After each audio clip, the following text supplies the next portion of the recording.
자, 국민의 힘, 국민의 짐. 아까 성수형은 생각지도 못한 이름이 나왔어요. 국민 의심. 아니 빨리 읽으니까 그렇게 됐는데 그러니까, 국민의심 앞부분에서 스트레스 받으신 분들은 그냥 웃고 지나가요. 국민의심. 그러니까 어쩔 때는 충원이 필요할 때가 있어요. 국민의 이렇게 얘기하시는 분도 있더라고요. 우리 결정했다니까. 새날에서는 그냥 약칭으로 불러주고 국짐. 국짐. 국민의 짐을, 아니 국민의 힘을 다 부르기에는 내가 너무 힘이 없어. 짧게 부르려고. 국짐. 국짐당이 지금 이제 국힘당 아닐까? 국힘당. 그러니까 국심 국짐. 그러니까 이게 정말 맥락도 없고 이 당명으로는 정말 내가 보기엔 하자예요.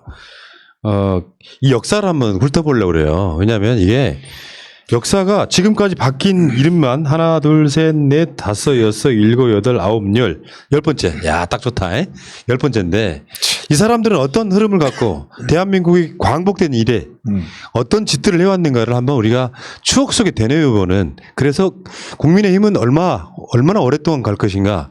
오늘 낮방송의 시사방송에서는 약 10개월 보더만요. 길어야. 자, 국민의 짐. 이 사람들의 시작은 어디였습니까? 자유당이죠, 자유당. 1951년부터 1960년까지 9년 동안 존재했던 당입니다. 자유당. 최근에 자유한국당이 있었죠. 야. 거기서 차용한 거 아니에요? 맞아요. 다음에 민주자유당도 거기서 차용한 거 자유? 그럼요. 민주자유당은 이제 자유와 민주만 이렇게 살짝 바꾸면 자민당이잖아요. 네. 이게 다 어디에 뿌리를 두고 있느냐? 사실은 일본에 뿌리를 두고 있죠. 일본의 자민당에 뿌리 두고 그러니까 있죠. 자유당의 폐악이라고 하면 우리가 지금 기억나는 것만 해도 일단 반민특위 해체. 그럼요. 반민특위 해체 후에 국회 플라치 사건 일으켜가지고 국회의원들을 형장의 이슬로 사라지게 만들고 결과적으로 친일파들 손을 들어줬죠. 친일파 처단 0명? 0명. 정말 역사상 레알. 이런 나라가 없어요. 친일파를 하나도 청산 못했게 보살이야, 나오는 보살. 게 광화문 광장을 걔들은 이승만 광장이라고 부르대요. 정말 듣다 어이도 없어서 이승만이 뭘 얼마나 대단하게 국부를 모셔야 될지 모르겠지만 저는 하나는 기억합니다. 자기를 죽이려 했고 자기를 노예처럼 부렸던 게 공식적으로 36년에 실제로 41년쯤 돼요. 그러면 그거를 처벌하는 건 신용이라도 해야 돼요. 근데 이걸 0명? 이게 말이 됩니까? 그게 다 지 욕심 때문에 그렇게 한 거 아닙니까? 사실은 실제로는 김구 선생이 대통령이 될 가능성이 제일 높았죠. 그렇죠. 당시에는.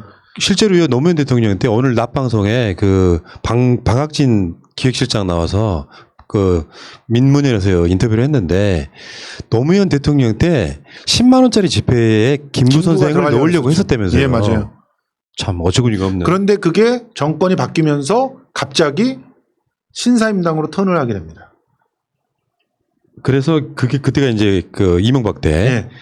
그러니까 이승만이라는 사람도 그런 거 아니에요. 4.4 5.입 개헌 같은 걸 통해 가지고 정권 연장 정상적으로 하지 않고 사실상 부정한 방법을 통해 가지고 장기 집권 하려고 했던 거 아니에요? 저는 장기 집권보다 먼저 얘기해야 될 게 서북청년단 보도연맹 그리고 우리 국민의 대학살 4.3서부터 시작해가지고 수많은 여순 4.3 이 학살로 죽은 사람들이 실제로 비공식적으로 따지면 200만이 이른다고 하는 집계가 있을 정도예요.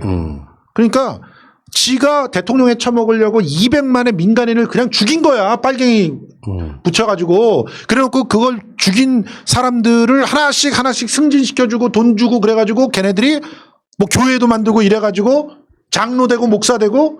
자, 얼마 전에 그 정광훈 목사의 스승이라고 일컬어지던 금남교회 그 유명한 그 목사, 예, 그분이 하나님 품으로 가셨잖아요. 하나님 품으로. 근데 그분의 아버지가 서북청년단. 에이씨. 근데 서북청년단으로 그렇게 사람 죽이고 다니다가 그러다 목사가 됐어. 자, 어쨌건 그래서 이승만이 결국은 부정선거를 해서 그게 3.15 부정선거 나중에 그게 4.19로 결국에는 쫓겨나잖아요. 쫓겨났죠. 그러니까 국짐당의 초대 이 전신인 자유당이 국민한테 쫓겨났던 바로 그 전신이에요. 예. 사실 박근혜가 탄핵당한 거랑 똑같은 거죠. 그다음에 그때도 사실은 탄핵 이후에 그냥 사용을 할 수가 있었던 건데 네. 그 이후에 장면하고 뭐 이런 사람들이 물러가 터져가지고 그거를 살 수 있게 다 터주고 그냥 도망가게 해줬잖아요. 예. 그다음에 잠깐 민주당 정권이 있었고 박정희가 쿠데타를 일으키죠. 예. 5.16 쿠데타를 일으켜서 민주공화당, 소위 공화당 정권이 무려 17년, 그러니까 공화당이라는 이름으로 집권한 게 17년, 통틀으면 18년. 그렇죠. 박정희였고요. 그 박정희 그 기간 동안에는 뭐 경제를 일으켰네 만에 뭐 있긴 하지만 18년을 통치하기 위해서 얼마나 많은 독재를 했습니까? 그럼요. 심지어 자기 비서실장이던 사람을 비서실장이 아니라 이 중정부장을 다 가는 걸로 갈아버린 사람이잖아요. 예. 실제로 뭐 우리가 그 남산의 부장들을 통해서 확인을 했지만 정말 온갖 그 좀 쫀쫀하게 특별한 기록, 독재자에 대한 기록들을 이렇게 그 만들자면 박정희가 갖고 있는 기록들이 굉장히 많은데 그 중에서 가장 대표적인 게 자기 부하들 갈아치우면서 죽이는 거.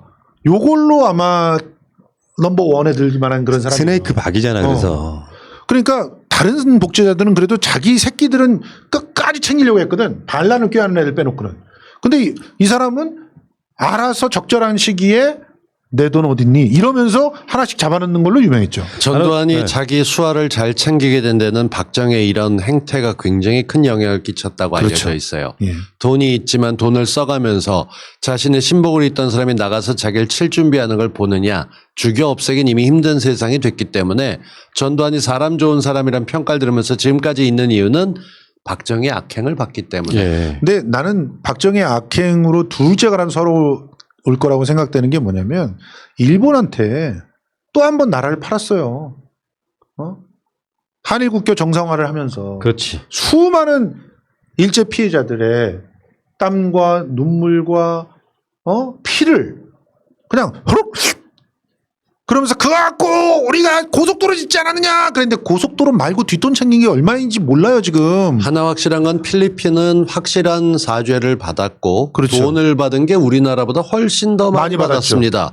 이런 국제적인 증거가 있는데도 박정희로서는 어쩔 수 없었다. 그러니까 자연스럽게 나오는 게 뭐 뒷돈을 받지 않고선 저도 저금액에 빌려주는 걸로 끝내진 않았을 텐데라는 말이 나옵니다. 그래서 챙긴 건 이미 그 미국 스위스 계좌 증언이 분명히 있기 때문에 저번에 왜 최순실이 뭐 박근혜랑 같이 맞습니다. 스위스 가서 뭐 계좌 확인했다는 얘기도 있고요.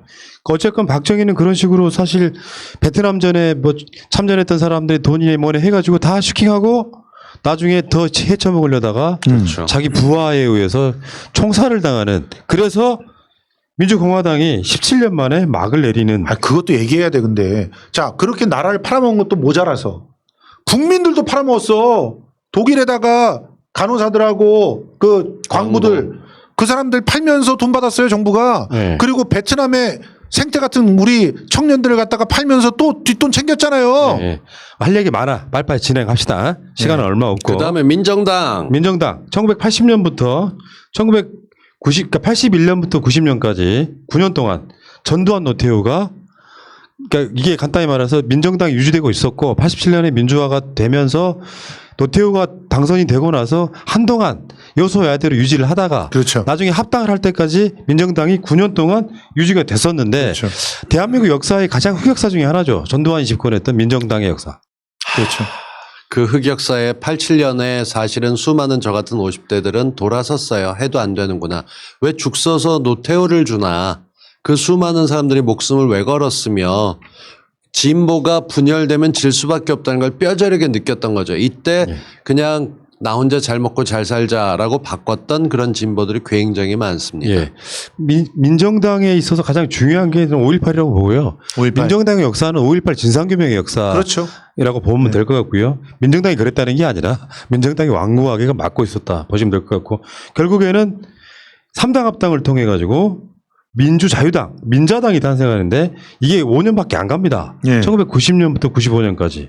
노태우가 당시 총재였다가 나중에 김영삼이 권력투쟁을 통해 가지고 대선 후보 자리를 탈환을 하고 그리고 뭐 호랑이 굴에 들어가 뭐 저쪽 막 이런 논리로 김영삼이 그쪽에 들어가서 대통령이 되는 그런 상황이 벌어졌고요. 여기에 김영삼이 이제 사실은 그 IMF로 말아먹기 직전 딱 그 분위기 속에 이회창이 들어가면서 이제 이게가 아니지. 처음에 신한국당, 민자당이 만든 다음에 신한국당으로 잠깐 있다가 신한국당이 IMF로 말아먹기 시작하니까 나중에 이름이 1997년부터 한나라당으로 바뀌는데 이게 그렇죠. 굉장히 오랫동안 갔어요. 15년 동안이나. 여기에 이회창, 이명박, 나중에 박근혜에 의해서 이게 바뀔 때까지 그렇죠. 15년 동안이나 한나라당이 있었고요. 2012년에 새누리당을 박근혜가 만듭니다. 이때 정말 논란 많았었죠. 그 변기 모양이라고 네. 새누리당 로고 같은 거. 색깔도 새누리가 빨간색으로 신천지잖아. 나고. 거기 새누리가 이제 손놀이말로 새누리고 한자로 쓰면 신천지. 신천지다. 2012년부터 2017년까지 박근혜가 주로 이제 새누리당을 이끌었던 것이고, 그 다음에 박근혜가 탄핵 망하고 나니까 2017년부터 2020년까지 자유한국당이라는 3년 동안 당명이 유지가 되는데, 기억들 하시겠지만 자유한국당은 홍준표가 만든, 네. 그렇죠. 다음에 황교안도 한 일부 그 시간에 좀 섞여 있었고요. 예. 그리고 총선 때문에 황교안이 또 급주해서 당을 미래통합당이라는 당명이 만들어지고, 그리고 기상천외한 분홍색. 이거 몇 개월 단색. 가지도 않았어. 미래통합당은 이게 방송하다 보면요 입에 익을 때가 있거든요. 미통당이 익을만 하니까 이게 국짐으로 바뀌는 거야 이게. 그러니까. 아유, 참 진짜. 그러니까 우리나라 역사에 지금 이 계열 10개 정당들이 정상적으로 뭔가 좋게 끝난 케이스는 단 한 건도 없습니다. IMF 그렇죠. 같은 거. 예. 자유당이라고 하는 건 4.19로 그 패망하는 거고, 또 민주공화당은 11.6으로 그 끝나는 거고, 그리고 민주정의당 같은 경우는 이제 그 3당 합당으로 끝나니까 어떤 면에서는 그나마 뭐 민정당이 저 민자당으로 넘어갈 때 조금 긍정적인 모습을 보인 유일한 때야. 왜냐하면 그때 당시에 민주화 세력들의 일부를 받아들이면서 그나마 진짜 진정성 있게 변화하려고 했던 모습들이 유일하게 보였던 거야. 자기네들이 죽지 않기 위해서 보험 그 넣어놓은 거긴 하지만 그래도 개혁하려고 하는 모습을 보였던 유일한 때예요. 근데 제가 여기서 짚고 넘어가고 싶은 건요. 뭔가 악행을 저지르고 나라를 망쳐먹거나 해서 이 사람들이 자기 자신의 정당을 해산한다든지, 예를 들면 대통령이 탄핵당했어요. 그러면 당연히 새누리당에 속해 있던 그 정당 자체는 사실상 해산돼야 맞거든요. 당연하죠. 그럼요. 왜 그 통합진보당처럼 그러면서 역사 청산이 이루어져야 되는데 자기의 독재자들은 막 물러가거나 탄핵을 당하거나 이렇게 돼도 그 세력들은 그대로 남아서 계속 유지를 해오고 있었던 거 아니에요. 당연하죠. 지긋지긋 이게 문제지 이게. 지긋지긋한 대물림에 끌고 나가면서 이렇게 망쳐왔던 조직들이 그대로 있는 건 이들이 두 가지가 있기 때문이에요. 하나는 정치 권력에 다른 권력을 쥐고 대한민국에 계속 존재해왔죠. 이게 재벌과 언론을 통해서 있었다는 것들이 유지가 됐고요. 또 하나는 이들은 나라를 자기 걸로 생각하기 때문에 늘 돌아가야 되고, 국민들의 일부도 아이고 아빠가 대통령인데 딸도 자기 살던 집에 들려보내야지, 박근혜 보낸 게 말이 그거였었어요. 아 진짜 어처구니없는 사건이죠. 예. 근데 맞아요. 그렇게 보내놓고 그게 당연하게 됐다면 이젠 달라졌는데, 저희가 시작할 때 얘기했던 것처럼 달라진 듯하지만 국민들도 이제는 좀 해줄 건 해주셔야 돼요. 해줄 건 해줘야 되는 게 조국 흑서 1위 되고 뭐 이런 것들 진짜 별거 아니라지만 여론은 이런 아주 작은 데서 시작이 돼요. 저희가 이 자유당서부터 국민의심까지 국민의 짐까지를 짚어보는 이유가 1950년부터 2020년까지 무려 70년이에요. 70년의 역사 가운데서 이들은 끊임없이 집권을 잡고자 했고 그걸 통해서 지들 배를 불리려 했었어요. 이거 언제까지 놔둘 수 없는 겁니다. 겨우 이제 4년 잡았는데 벌써 흔들기 시작했어요 또. 그러니까 나는 이게 봐요. 국민의 힘을 만들 것이 아니라 국민의 힘으로 탄핵당한 정당이니까 좀 닥치고 좀 있거나 정당을 해산하거나 하는 게 나는 맞다고 생각을 하거든요. 애초에 해산을 했어야 되죠. 저 홍준표가 저 대통령 한번 나갈 욕심에 이따위로 만들어 놓은 거죠 또. 그 해산하고 나서 한 1년 정도 조용히 지내고 반성하다가 해체하면 되거든요. 진짜 바보 같은 선택을 한 거라고 보는데 국민의 힘이라고 하는 정말 어처구니 없는. 누가 한 연예인이 야 음주운전해도 최소한 6개월은 쉬는데 얘들은 대통령에서 쫓겨나고 난 다음에 며칠 쉬지도 않고 바로 튀어나왔어 라고 얘기를 할 정도로 홍준표가 그랬는데 그 지지율 나왔던 걸 보다 보면 이건 진짜 뭐라고 말이 안 나와요. 우리가 프랑스 같으면은 예를 들어서 통합진보당 당 해산시키듯이 그 정부의 법무부 장관이 딱 그 당시에 자유한국당을 해산시키는 그런 거 한번 봤으면 좋겠어. 그게 일찍 부역자들 청산하는 거랑 비슷한 거 아니에요? 맞아요. 그걸 못해서 지금도 못한 거죠.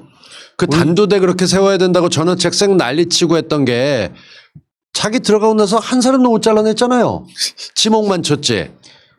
그러니까 아무것도 하지 않아야 지지율이 오르는 정당이 사실상 같은 부류로 인식되는 정광훈이 사고를 침으로써 미래통합당 자체가 다시 한번 좌절하게 되는 이게 정말 엄청난 코미디잖아요. 뭔가 액션을 취하는 순간 지지율이 떨어지는.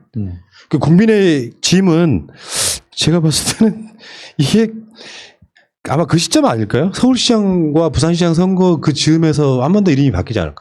그럴 가능성이 높죠. 그때 지면 확실하게 바뀌고요. 그때 비슷비슷하게 어디 한 군데라도 이기게 되면 무언가 해가면서 대단한 성과라고 얘기를 떠들 겁니다. 그 꼴을 봐야 되는 날이 올까봐 진짜 그냥 좀 마음 편하게 한 며칠 좀 잤으면 좋겠어요. 뭐 이렇게 끊임없이 일이 많아 우리는. 왜 이러는 걸까요? 8년간 해오신 푸나님 보시기에. 주무세요 그냥. 나는 속이 터져가지고 잠을 못 자요 성격이. 아이 그런다니까 요즘. 그러니까 그냥 주무시고 싶을 때는 요거는 플랫폼이기 때문에 내가 잠깐 쉬는 순간이요. 엉망이 그 자리가 없어지지. 제가 선거 때도 저녁에만 방송을 했어요. 총선 끝나고 난 다음에 요즘 아침 10시, 밤 11시, 성수는 점심 때 낮에 고정 안 하고 했었어요, 시간대가. 근데 저희들이 왜 시간대 나눴고 막 하면서 알게 모르게 진보들이 요즘 시간 나눠서 의식 있는 진보들이 아침부터 저녁 때까지 들을 수 있는 라인업이 쫙 차 있어요. 심지어 11시 때는 막 가득 차 있어. 왜 이렇게 되는데요? 이게 4년차가 되니까 불안감도 커지고 참여정부 시즌2에 대한 걱정서부터 거기다 이렇게 똥벌 차는 일들이 계속 벌어지게 되면 쉴 수가 없는 거예요, 이거는. 여기 내가 그 핸드폰에 보면은 난 늘 까먹을까봐 메모를 하거든요. 내일 낮 방송에 이 의제를 다룰 때는 꼭 이 이야기를 해야지. 막 쓰다가 보면은 이게 막 10줄, 15줄이 되는 거야. 메모의 취지가 사라지고 콘티가 돼. 그 과외 콘티가 되는 거예요. 이 말은 절대 까먹지 말아야지. 그러니까 지금 이제 3년차 지나고 나니까 물론 아까 초반에 이야기했던 재난지원금 문제 같은 경우는 저는 분명히 헛발질이라고 생각하는데 이걸 어떻게 가장 생채기를 적게 남기면서 잘 수습하느냐도 나는 리더십의 어떤 본질이라고 보거든요. 문재인 리더십을 믿습니다. 잘 풀어주실 거라 믿어 의심치 않습니다. 네. 라면서 계속 의심하고 진짜 있어요. 대통령께서 또 한번 화를 내야 될 것 같아. 어떤 면에서. 내가 그 이야기 했어. 대통령이 쉽게 표현하면 중재할 수 있는 범위를 좁혀버리면은 그 제가 봤을 때는 굉장히 최악의 선택이라니까요. 나 진짜 이낙연 캠프로 들어갈래. 좀 알려드리고 싶어요. 그래서 진짜 이 사랑받는 대통령이 되는 법을 알려드리고 싶어요. 그 캠프에 있는 분들이 이낙연을 설명할 때 권위적이라는 단어가 나온다는 거는 정말 중심으로 얘기를 해도 잘 못 들으신다는 거거나 본인 생각이 있는 경우들이 많거든요. 그러니까 바뀌시겠죠? 이렇게 봅시다. 지금 국민의 짐이 뭔 짓을 해도 지지율이 안 오르고 국민의 짐이라고 비웃음을 받고 있지 않습니까? 일부 세력 저번에 지난주에 나왔던 여론조사 보니까 콘크리트 지지층이 14%밖에 안 되더만 예. 민주당은 30%고 이런 상황에서 사실은 민주당은요 내가 봤을 때는 큰 실수만 안 하면 정권 연장합니다. 큰 실수만 안 하면. 지금 큰 실수가 나올까봐 우리가 다.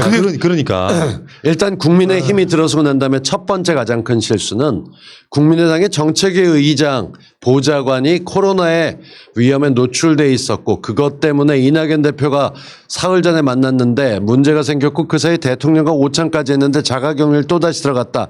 이 모든 것들은 얼마나 저들이 전광훈과 이런 사람들 얘기하면서 저는 어디서 어떻게 감염이 됐는지 국회 셧다운 시킨 원인이 뭔지에 대해서 통렬한 반성을 요구해야 된다 생각합니다. 이거 사죄 안 하면 정말 잘못하는 거예요. 저는 제가 이제 제가 이 창시한 학문의 이름이 태도학이에요. 정치는 태도의 예술이고 태도의 학문이에요. 말하자면 이런 거라고 국민들이 흥을 불러일으키게끔 만들어가지고 자, 우리가 빚을 지고 얼만큼 국민들한테 뭔가 보답이랄까 이런 차원에서 뭔가를 하겠습니다라고 진실된 태도를 보여주면 국민이 으쌰으쌰해서 10조를 쓰면 국민이 100조를 만들어주는 거예요. 그럼요. 그러니까 그렇게 가야지. 그 태도 자체가 정치의 모든 본질이란 말이에요. 근데 미래통합당 이 국진당의 성격이 뭐냐면은 애들은 태도가 없어요. 국민한테 태도가 어떤 거냐면 늘 위에서 꼰대처럼 가르치기만 하려고 무지랭이 국민들은 선동해가지고 문재인 정부 흔들기만 해. 그렇지. 이 사람 태도가 없고 사실은 지금부터 앞으로 민주주의는 태도가 얼마나 훌륭하에 따라서 난 모든 게 결정된다고 봅니다.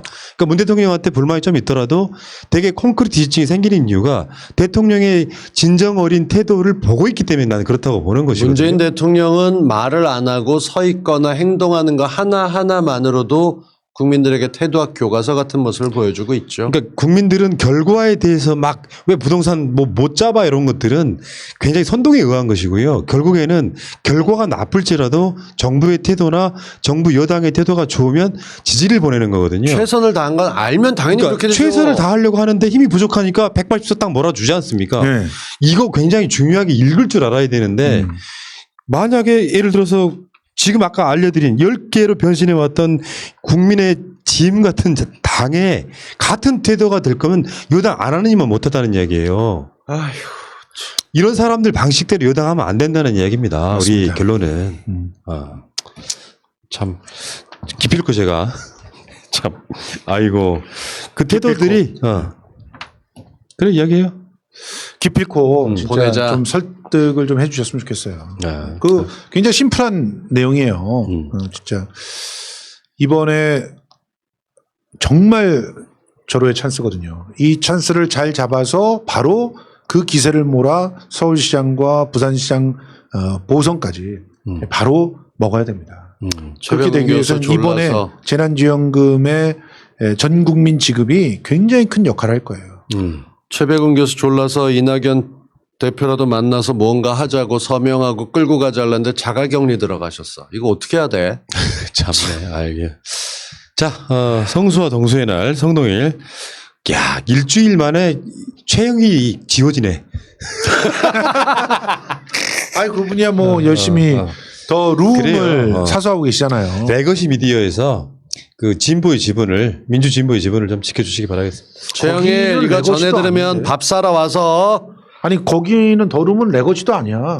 왜냐면은 거기는 라디오는 지상파지만 TV는 그냥 케이블이고 심지어는 유튜브에 많이 기대고 있는 케이블이에요. 그래서 레거시라고 말할 수가 없어. 그런 거요? 우리가 더 메이저요? 네. 아, 알겠어요. 유튜브에서 우리가 메이저야. 우리 지금 우리에게 부족한 건 딱 하나야. 아, 그 영어 세 글자에 방송국 이름이 없을 뿐이지 레거시가 된 지 오래죠. 새나라. 솔직히 말해서 지금 현재 우리가 한 5천 명이 넘게 동접을 하고 있잖아요. 더룸이 그거보다 안 돼. 동접이. 각 제가 어쨌든 봤던 만도 넘어가잖아요. 제일 그러니까. 유머는 SNL 코리아가 끝났잖아요. 네. 내보내고 난 다음에 새날을 영어로 쓰게 되면 SNL이 될 맞아. 텐데 SNL이야. 지금 여러분들께서는 SNL 주파수 뭐뭐뭐 어디 해서 함께하고 계십니다. 이런 걸 하나 만들어야지. 아, 알겠어. 네. 참. 아니, 근데 나는 이렇게 생각해요. 이런 게 오히려 전화위복이 돼가지고 더 잘하실 수도 있다는 생각을 기대를 한번 해보고요. 그러니까 이게 기다렸다는 듯이 비판하시는 것도 문제 약간 있습니다. 아, 솔직히 기다렸다는 듯이는 아니야. 왜냐면은 아니, 성수익 이야기가 아니라 네, 좀 솔직히 글자 뒤통수 얘기하는. 맞은 듯한 느낌이야, 우리는. Thank you for listening, Sanus Live. 기회를 드려보자고요. 자, 알겠습니다. 제발 좀 예. 잘해주시길 부탁드립니다. 간절히. 성수와 동수의 날 107회 방송은 이걸로 마칠게요. 오늘 차린 게 별로 없었네요.